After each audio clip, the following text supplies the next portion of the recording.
Olá, bem-vindos ao Papo Saúde, o podcast da Unimed Ceará. Como você está hoje, hein? Essa é uma das perguntas mais frequentes que a gente faz ou que a gente ouve ao encontrar com amigos, familiares, no trabalho ou mesmo com desconhecidos. Quase sempre a resposta é apressada e superficial, meio burocrática mesmo. Mas a verdade é que muitas vezes a resposta visível é "tô cansada" ou "nossa, tô muito cansado". O cansaço faz parte das rotinas da vida atual, mas qual será o limite? Qual é a medida certa para esse cansaço? Como nós podemos ter mais disposição e vitalidade para encarar o nosso dia a dia? Nosso papo de hoje é sobre ter um olhar para a totalidade do indivíduo, para descobrirmos quais são essas respostas. E o nosso convidado é o nutrólogo André Guanabara. Bem-vindo! Bem-vindo, Maísa, coisa boa. Falar um pouquinho sobre cansaço, né? Sobre fadiga. E é o que eu recebo muito do meu consultório.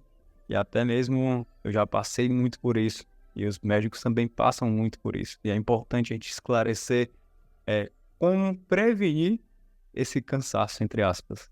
Vamos começar então dizendo o que o nutrólogo faz, porque eu acho que aqui a gente nunca teve essa explicaçãozinha assim mesmo, dizendo o que é o cotidiano, como é que trabalha esse profissional. Na verdade, hoje, a medicina preventiva, né? Ela está muito associada a essa especialidade. Então, a gente faz muita prevenção de patologias. A parte do emagrecimento, a parte da inflamação do corpo. A gente verifica quando o corpo está inflamado, para a gente tentar diminuir os índices inflamatórios do corpo. Até porque um corpo muito inflamado vai levar a ter várias patologias, várias doenças.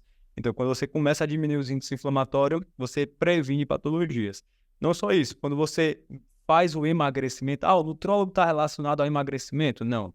Na verdade, o emagrecimento, a obesidade, é uma doença que cresce muito. Então, a prevenção das consequências da obesidade é quando a gente faz esse emagrecimento mais saudável. Tentando prevenir hipertensão, diabetes, Alzheimer, câncer, está muito relacionado à obesidade. Não só isso, você equilibrar os nutrientes, equilibrar os hormônios, tentar equilibrar o máximo e qualificar o sono, tentar melhorar a parte intestinal através de lactobacilos, direcionando o paciente, informando o paciente a importância de ter um intestino saudável. Até mesmo quando você tem um intestino saudável, você prevenir patologias emocionais, como ansiedade, como compulsividade, como a depressão. Então, esse é o papel do nutrólogo também associado à medicina preventiva. E aí, eu sempre falo que uma forma de você... É muito bonito quando você vê os resultados em cada paciente. E o nosso paciente ele fica muito satisfeito quando ele consegue fazer direitinho a mudança do estilo de vida dele. Uhum. Tudo que você falou, eu fiquei juntando, né? Ainda há pouco eu falei do olhar para a totalidade do indivíduo. A gente, claro, está falando de saúde integral, né? Então, qual é o papel dela na melhora da qualidade de vida? Na verdade, a saúde integrativa, a medicina preventiva, ela vai levar o quê? A você tentar equilibrar o corpo, a mente e o espírito, né? A gente fala muito isso. Os congressos aqui no Brasil, externa, ele fala muito sobre isso. A medicina integrativa, ela está muito focada, não somente no corpo, mas também quando a gente tenta equilibrar a mente daquele nosso paciente através do equilíbrio do emocional, não somente colocando alguns medicamentos, mas também colocando alguns fitoterápicos, a gente tenta fazer essa integração entre o corpo e a mente. E o buscar a Deus, a gente equilibra a tríade perfeita, que é o corpo, a mente e o espírito. E aí também a gente fica sempre ligado na prevenção, né? Na importância do cuidado preventivo na saúde integral. Uma das doenças que eu recebo muito dentro do meu consultório é a obesidade, né? Então, a obesidade, ela está crescendo muito. E uma expectativa é que até 2035, a gente tenha mais de 50% da população brasileira, ela esteja acima do peso ou até mesmo obesa. Depende do quê? Da gente tentar reter isso. E quando você coloca obesidade, se você perceber, das principais causas de mortalidade, a maioria está relacionada à obesidade. Também tem alguma relação com a obesidade, como a hipertensão, como a diabetes, como o Alzheimer, como vários outros. Tá? Então, e quando a gente vai dar prevenção, Quando a gente faz o emagrecimento, a gente faz a prevenção dessas doenças. Então, a medicina integrativa está focada muito nisso. Mas não só isso. A obesidade vai te levar a ter fadiga, a obesidade vai te levar a ter o cansaço, a obesidade vai te levar a ter o desequilíbrio dos teus hormônios, a obesidade vai te levar a ter uma insônia, ou até mesmo ter uma depressão, uma compulsividade. Tem um índice que mais de 25 a 30% dos pacientes que têm obesidade, eles têm doenças, sintomas emocionais, ou uma depressão, ou uma compulsão, ou uma ansiedade. Então, a prevenção está relacionada a isso. Não é o emagrecer, eu falo do meu paciente, não é o emagrecer pela estética em si, mas sim através de buscar uma longevidade. O que é longevidade? Sempre as pessoas perguntam, doutor, o que é longevidade? O que você fala longevidade? Longevidade é a gente ter uma estratégia para a saúde, para aquele paciente chegar aos 70, aos 80, aos 90, aos 100 anos, bem. Não é você chegar aos 100 anos em cima de uma cadeira de roda ou em cima de uma maca ou na UTI. Não é isso. Não é você chegar com patologias, com demências que estão crescendo muito hoje. Mas a longevidade saudável é você chegar numa idade avançada e um jeito totalmente equilibrado fisiologicamente. Por isso que eu trago muito outro ponto legal. Um ponto muito importante, eu gosto muito de diferenciar para o meu paciente a idade cronológica e a idade biológica. Nem sempre o paciente que tem 60 anos de idade, ele vai ter, na cronológica, na identidade, ele vai ter 60 anos de idade na idade biológica. Então, às vezes, ele pode passar por muito estresse, ter um desequilíbrio, ter uma alimentação totalmente desequilibrada, e ele tem uma idade biológica mais avançada de 80 anos. Como também o paciente que se cuida muito bem, com 60 anos, ele pode ter uma idade biológica de 50 anos. E aí vai fazer com que aquele paciente chegue a ter uma longevidade, aquele paciente chegue a ter uma idade mais avançada, muito mais saudável. Você falou em alguns momentos, da alimentação e acho que você até tocou na questão do sono, né, mas eu queria que a gente se detivesse um pouco mais agora nesses 2 pontos que são fundamentais, são muito importantes para o nosso bem-estar, né. Então, quais são os pontos de atenção nesses 2 segmentos e em que momento da vida, né, porque a gente tem uma vida muito corrida, às vezes fica até, difícil se programar, ou é porque a gente não reprogramou aqui a cabeça, né, para colocar tempo para a gente fazer tudo isso. Então, quais são as suas, orientações para esses 2 pontos, alimentação e sono? Meu primeiro ponto, eu falo que nós precisamos ser felizes, tá? A gente não tem que viver numa bolha de vidro, tá bom? Então, eu sou muito a favor disso. Às vezes eu não sou muito aquele médico focado na medicina preventiva que você tem que viver no mundo perfeito. Nunca vai acontecer isso. Mas você tem que tentar ter o equilíbrio de tudo. Não é que você coma um carboidrato refinado ou um açúcar refinado que você vai morrer amanhã. Isso está totalmente errado. Não é que você coma pão, um macarrão, alguma coisa que amanhã você vai ter diabetes. Está errado, ou você vai ter obesidade. Mas que a alimentação desequilibrada, uma alimentação rica em conservante, rica em ultraprocessados, carboidratos refinados, ela não seja o seu dia a dia. Ela seja uma exceção. A gente começa a colocar isso, a gente consegue ter claramente, eu falo muito por mim. Quando eu era mais novo, eu já fui obeso, eu já cheguei a pesar 100 quilos, hoje eu estou com 78, 79 mais ou menos, mas eu percebia muito que aquela alimentação desequilibrada, um brigadeiro, chocolate toda hora, me causava alergias, me causava desbiose intestinal, desequilíbrio no intestino, me causava uma imunidade mais baixa, porque eu não colocava, entre aspas, a gasolina correta no meu carro. Então, eu colocava a gasolina errada. É como eu faço muita analogia com o carro aqui dentro do consultório. Se você tem o melhor carro que tiver, se naquele melhor carro que você tiver, você colocar uma gasolina certa, uma gasolina boa, aquele carro vai dar melhor potência. Mas se você tiver naquele melhor carro, você colocar uma gasolina ruim, uma vez não vai causar nada. Mas se você colocar toda hora isso, o teu carro vai dar um problema no motor. É igual ao nosso corpo. Se eu colocar uma alimentação errada uma vez, tendo um equilíbriozinho aqui, não vai ter problema nenhum. Mas se eu colocar aquela alimentação errada todo dia, no café, no almoço, como eu recebo muitos pacientes aqui, pacientes com o quê? Obesos. Ah, doutor, eu como muito. Não, tem pacientes que são obesos, desnutridos. porque eles comem muito uma alimentação sem uma boa quantidade de nutrientes adequados. É uma alimentação vazia, que a gente chama. É aquela alimentação vazia, vai levar ele a ter uma inflamação, vai levar ele a ter uma retenção, vai levar ele a ter patologias crônicas no futuro. Por isso a importância ler.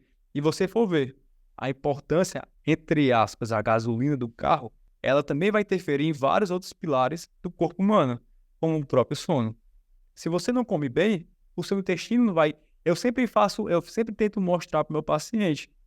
Tem a boca, o esôfago, o estômago. Lá no intestino vai ter o quê? As vilosidades intestinais, onde vai ter a absorção daqueles nutrientes. Se as tuas vilosidades intestinais, ele é um caninho e está cheio de lodo, os nutrientes não vão conseguir entrar de um jeito correto na tua corrente sanguínea e você não vai ter no seu corpo a quantidade de nutrientes adequadas.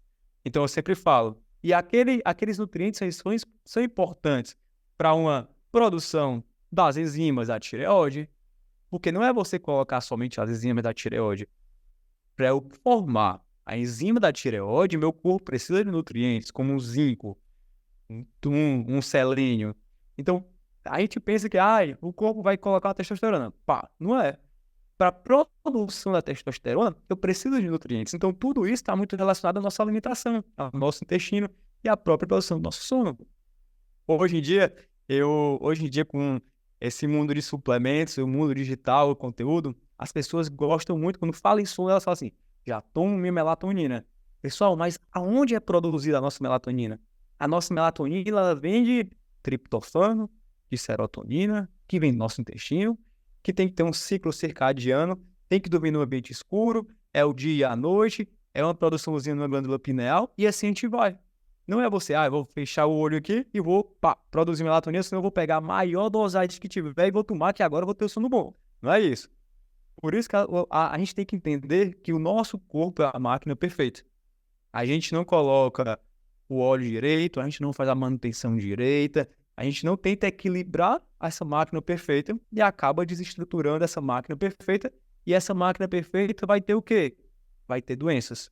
Mas o teu corpo é tão inteligente que o quê? Ele te avisa antes de ter as patologias. Ele te avisa através de uma queda de cabelo, ele te avisa através de umas unhas quebradiças, ele te avisa através da fadiga, do cansaço.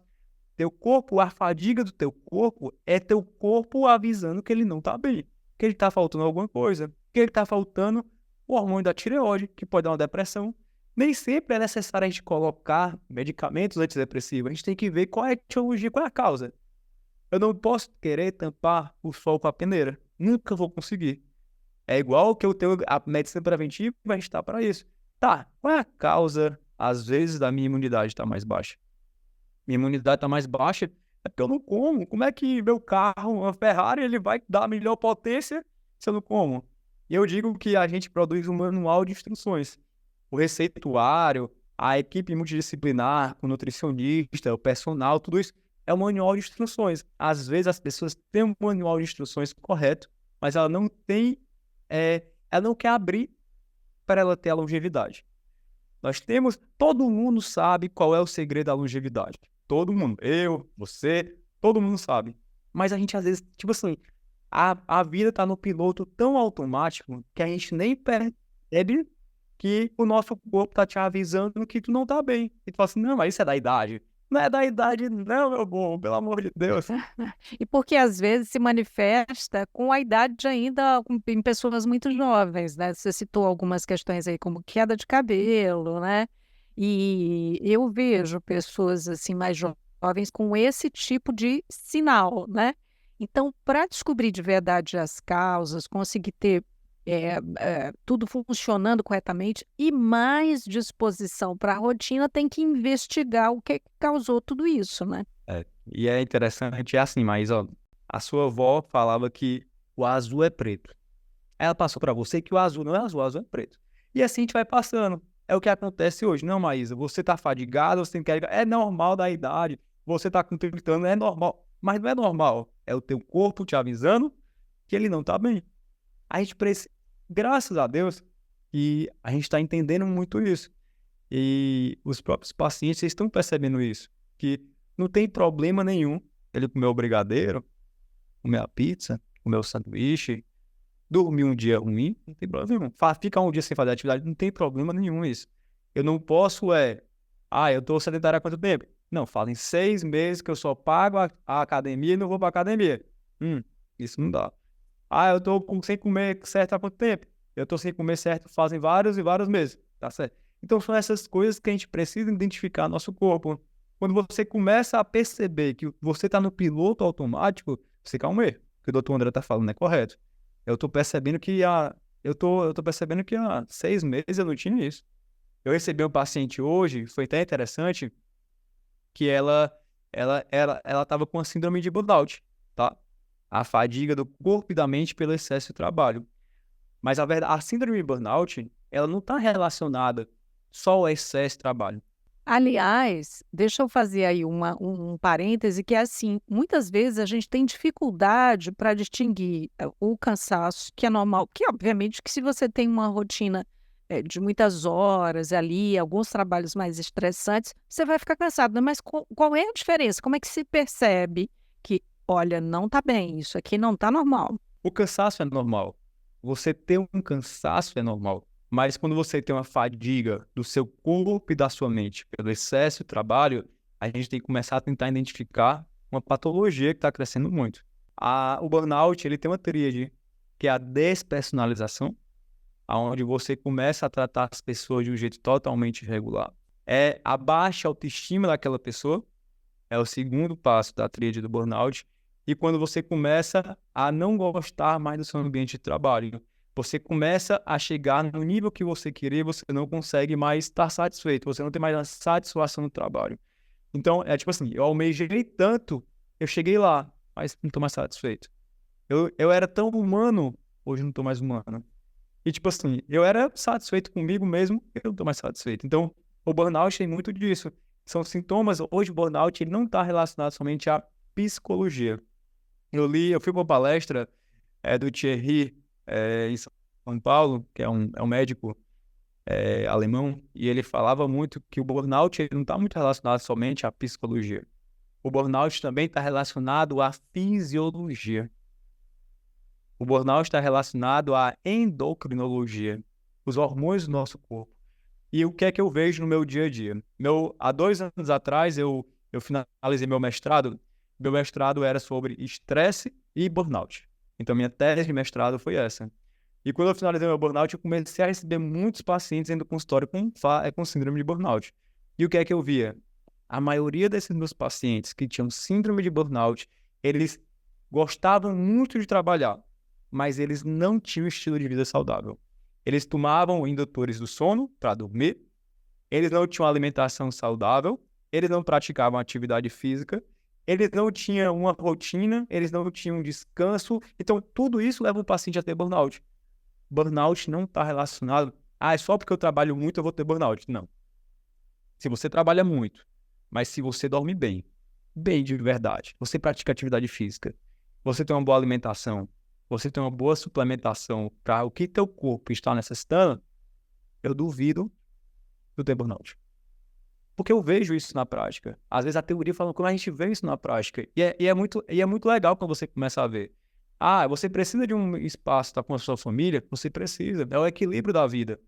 O equilíbrio da vida, a gente não precisa só trabalhar, mas eu preciso cuidar da minha saúde. Eu preciso ver como é que estão meus índices inflamatórios. Eu preciso cuidar da minha família. Eu preciso ter meu horário de lazer. Eu preciso ter meu horário de estudo. Então, a gente tem que tentar. É difícil demais. É difícil demais. Mas você vai o quê? Hoje, o mundo capitalista, Maísa, ele vai te focar para tu trabalhar muito, para tu bater metas. E uma vez eu conversando com uma psicóloga, e ela me falava assim, eu falei assim, me diz um negócio.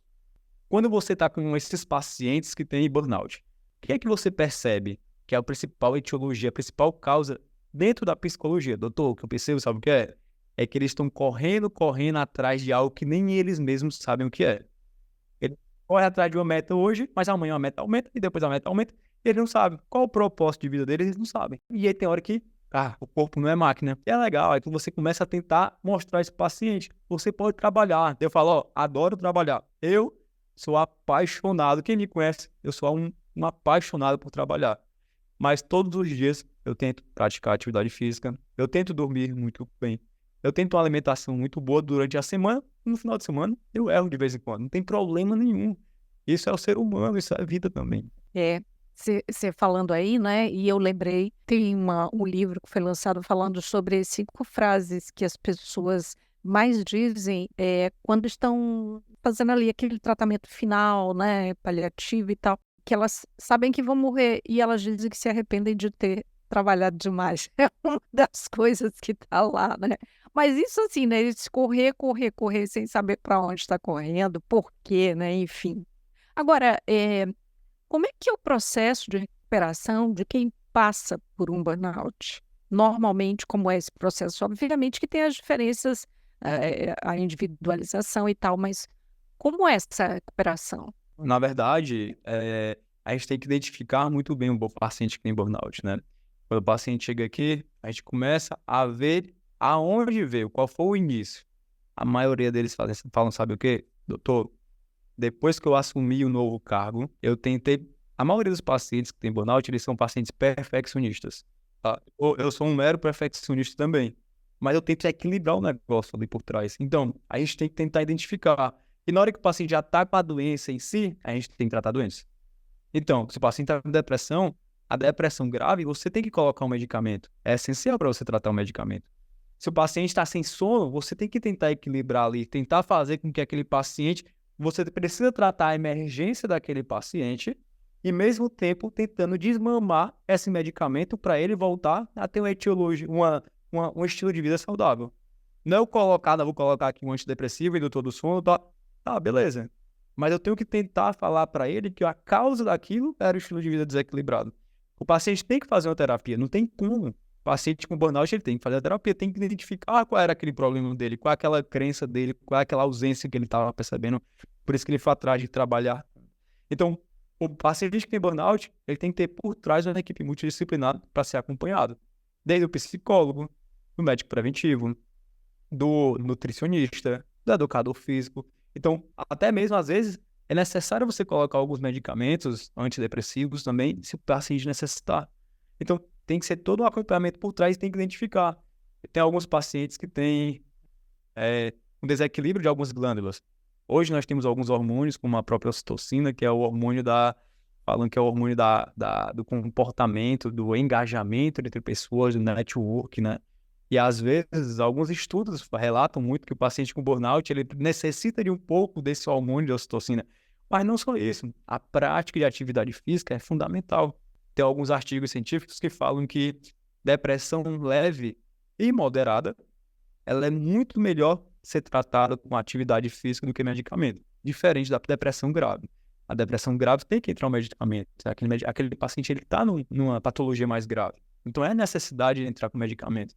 Mas a leve e a moderada, você consegue ter aquela atividade física para tentar melhorar daquele sintoma momentâneo daquele paciente. E a mesma coisa do burnout. A gente tem que dar um descanso para o paciente. Mas, ao mesmo tempo, eu tenho que mudar o estilo de vida, porque a gente tem que trabalhar. As pessoas precisam trabalhar. Mas elas têm que trabalhar com um estilo de vida saudável também. Elas precisam equilibrar o trabalho. Não só, vou focar só no trabalho. Vai ter burnout. Se eu tiver o equilíbrio da minha vida, eu evito e previno a síndrome de burnout. Você fala sobre mudar o estilo de vida, né? E esse é um tema bem presente aqui nos nossos papos. A gente sempre fala. E aí, eu queria associar isso à terceira idade, às pessoas idosas, né? Como é que o cuidado integral com a saúde pode impactar justamente a qualidade de vida nessa fase? É um pouco mais difícil para a gente fazer com que essas pessoas elas entendam. Eu tenho muitos pacientes, que têm 60, 70, 80 anos. Mas é um pouquinho mais difícil a gente tentar fazer com que eles entendam que a suplementação não é um medicamento. Eles falam logo assim, doutor, mais um medicamento?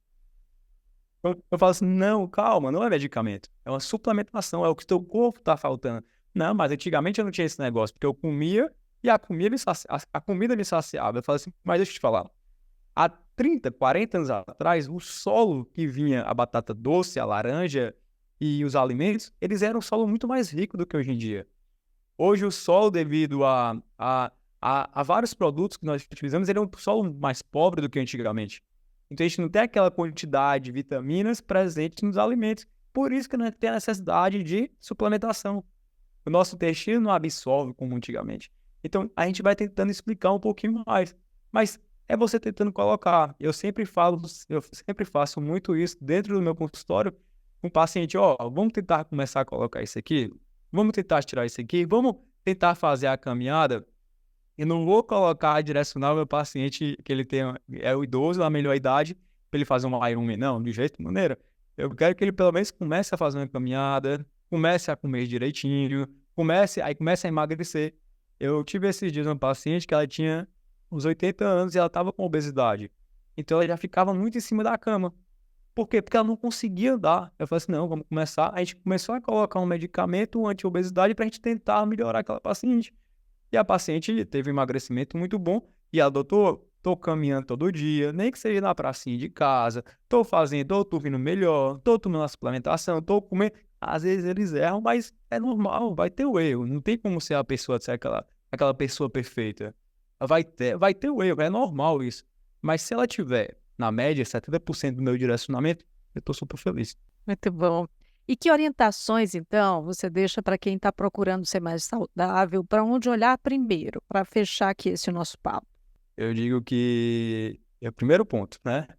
A medicina integrativa tem aquele ponto, aquela tríade perfeita. Então, eu digo que o primeiro ponto, o buscar a Deus, é muito importante, a parte espiritual. O segundo ponto, você praticar a atividade física, é muito importante, não precisa ser um Ironman, tá? A prática, a caminhada leve, isso vai melhorar muito principalmente a sua parte emocional. Hoje, Maísa, antigamente, eu tenho 3 tipos de longevidade que eu falo. Há 30 anos atrás, nós tínhamos a longevidade da pele. Então, as pessoas queriam colocar botox, queriam colocar o rímel, aquilo tudo, tinha a longevidade da pele. Entre aspas, a moda agora é a longevidade saudável. As pessoas não vão viver 100 anos, tranquilamente. E o meu grande cuidado, meu grande receio é a próxima longevidade. A próxima longevidade está vindo é a longevidade cerebral. Então, as pessoas vão viver 100 anos.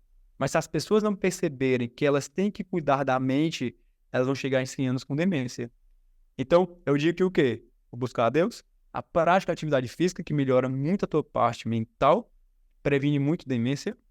A alimentação, porque os alimentos inflamatórios, eles podem levar a uma neuroinflamação, que é a etiologia também do Alzheimer, né? Então, a gente tem que melhorar muito a alimentação. A suplementação é fundamental. O antioxidante, o ômega 3, é um simples ômega 3. É muito bom. Uma alimentação rica em gorduras boas, como o abacate, a castanha, é bom também. Então, é você praticar atividade física, você ter uma boa alimentação, se alimentar bem, não precisa ser perfeito, dormir bem, tá? Tentar fazer uma higienização do sono, não dormir com a luz ligada, com a TV ligada, é o que eu recebo muito dos pacientes com a melhor idade. Não, doutor, só durmo com a TV ligada. Tá errado. Teu corpo, ele é feito de dia e noite. Teu corpo não entende que é aquilo na televisão. Então, a gente tem, terceiro ponto, é você dormir bem, suplementar, sempre é necessário suplementar, dê ao solo, e você tentar equilibrar a parte intestinal. Hoje, o nosso intestino, ele é fundamental também para a gente ter uma boa longevidade. Tá? Então, eu digo que esses 5 pontos são fundamentais para nós termos uma longevidade saudável de hoje e uma longevidade cerebral de amanhã. Muito bom, então. Quero agradecer pela sua participação aqui com a gente, pelas orientações. Até uma próxima. Até mais, obrigado. Tchau, tchau. E assim nós chegamos ao final do episódio de hoje, esse papo com o nutrólogo André Guanabara. Não esquece de seguir a gente na sua plataforma de streaming favorita. Se você está no Spotify, aproveita para dar 5 estrelinhas para a gente. Classifica o Papo Saúde.